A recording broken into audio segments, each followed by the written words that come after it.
ओम नमः शिवाय। जय शिव शंभू। एक बार फिर से आप सभी का स्वागत है अपने YouTube चैनल धर्म ज्ञान में। सोमवार का दिन भगवान शंकर को समर्पित होता है। आज के दिन भक्त भोलेनाथ को प्रसन्न करने के लिए विशेष पूजा अर्चना करते हैं। कुछ लोग आज के दिन व्रत भी रखते हैं ताकि शिव जी की विशेष कृपा प्राप्त की जा सके। बाबा भोलेनाथ के आशीर्वाद के लिए सोमवार का व्रत भी करते हैं। तो अगर आप लोग भी सोमवार का व्रत करते हैं तो व्रत में व्रत की कथा पढ़ना अथवा सुनना बहुत अनिवार्य होता है। अगर आप व्रत नहीं भी करते हैं तो सोमवार व्रत की कथा सुन के आप उतना ही पुण्य फल प्राप्त कर सकते हैं जितना कि आप उपवास से प्राप्त करेंगे। तो नारद पुराण के अनुसार सोमवार में व्यक्ति को प्रातः उठकर स्नान आदि करना चाहिए, शिव जी को जल और बेलपत्र चढ़ाना चाहिए तथा शिव और माता गौरी की पूजा करनी चाहिए। शिव पूजन के बाद सोमवार व्रत की कथा अवश्य ही पढ़नी चाहिए। इसके बाद केवल एक समय ही भोजन करना चाहिए। साधारण रूप से तो सोमवार का व्रत दिन के तीसरे पहर तक ही रखा जाता है, मतलब शाम तक रखा जाता है। सोमवार व्रत 3 प्रकार के होते हैं: प्रति सोमवार व्रत, सौम्य प्रदोष व्रत और 16 सोमवार का व्रत। इन सभी व्रतों के लिए एक ही विधि होती है। तो आज के वीडियो में हम सुनेंगे सोमवार व्रत की कथा। तो चलिए बिना देरी किए हुए कथा शुरू करते हैं। बहुत समय पहले की बात है। किसी नगर में एक साहूकार और साहूकारनी रहते थे। उनके घर में धन की तो कोई कमी नहीं थी। वो बहुत अमीर थे, लेकिन उन्हें एक दुख था कि उनके कोई संतान नहीं थी। इस कारण से वे दोनों बहुत दुखी रहा करते थे। पुत्र प्राप्ति के लिए वह प्रत्येक सोमवार व्रत रखते थे और पूरी श्रद्धा के साथ शिव मंदिर में जाकर भगवान शिव और माता पार्वती जी की पूजा करते थे। उसकी भक्ति को देखकर एक दिन माता पार्वती प्रसन्न हो गईं और उन्होंने भगवान भोलेनाथ से उस साहूकार की मनोकामना पूर्ण करने का आग्रह किया। पार्वती जी की इच्छा सुनकर भगवान शिव ने कहा कि हे पार्वती, इस संसार में हर प्राणी को उसके कर्मों का फल तो भोगना ही पड़ता है और जिसके भाग्य में जो होता है उसे वही मिलता है। लेकिन पार्वती जी साहूकार की भक्ति का मान रखने के लिए उसकी मनोकामना पूर्ण करने की इच्छा जताने लगीं।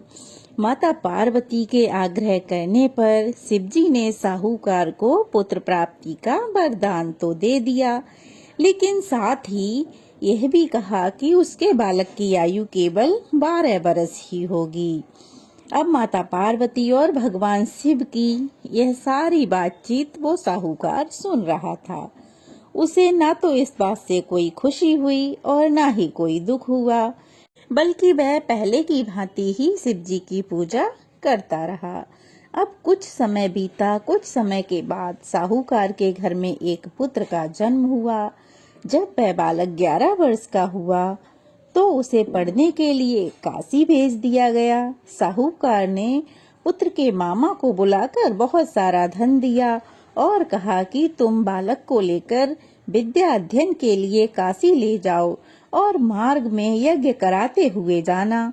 जहाँ भी यज्ञ कराओ वहाँ ब्राह्मणों को भोजन कराना और दक्षिणा अवश्य देना। अब क्या था, दोनों मामा भांजे इसी तरह से यज्ञ कराते हुए ब्राह्मणों को दान दक्षिणा देते हुए काशी की ओर चल पड़े। रात में एक नगर पड़ा जहाँ नगर के राजा की कन्या का विवाह था, लेकिन जिस राजकुमार से उसका विवाह होने वाला था वह एक आंख से काना था। राजकुमार के पिता ने अपने पुत्र के काना होने की बात को छुपाने के लिए एक चाल सोची। साहूकार के पुत्र को देखकर उसके मन में यह विचार आया कि क्यों न लड़के की जगह दूल्हा बनाकर इसे ही बिठा दिया जाए और राजकुमारी से विवाह करा दिया जाए। विवाह के बाद इसको कुछ धन देकर विदा कर दूंगा और राजकुमारी को अपने नगर ले जाऊंगा।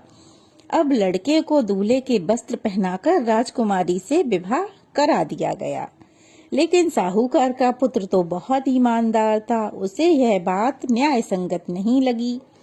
उसने अवसर पाकर राजकुमार की चुन्नी के पल्ले पर लिखा कि तुम्हारा विवाह तो मेरे साथ हुआ है, लेकिन जिस राजकुमार के साथ तुम्हें भेजा जाएगा वह एक आंख से काना है।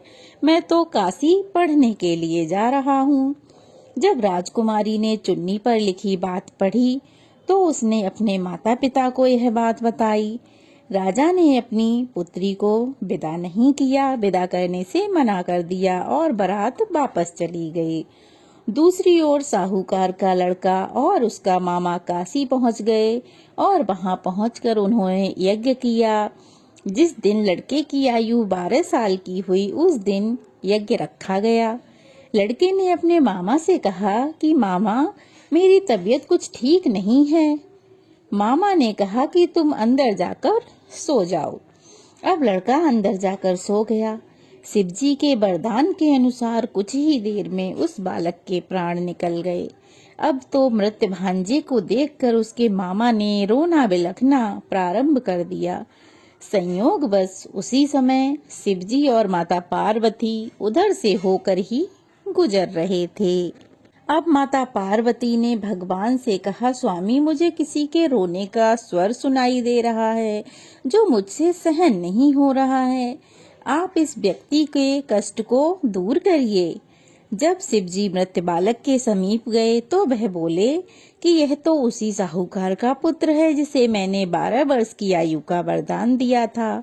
अब इसकी आयु पूरी हो चुकी है। लेकिन मातृभाव से विभोर माता पार्वती ने कहा कि हे महादेव, आप इस बालक को और आयु देने की कृपा करें, अन्यथा इसके वियोग में इसके माता पिता भी तड़प तड़प कर मर जाएंगे। माता पार्वती के आग्रह पर भगवान शिव ने उस लड़के को जीवित होने का वरदान दे दिया।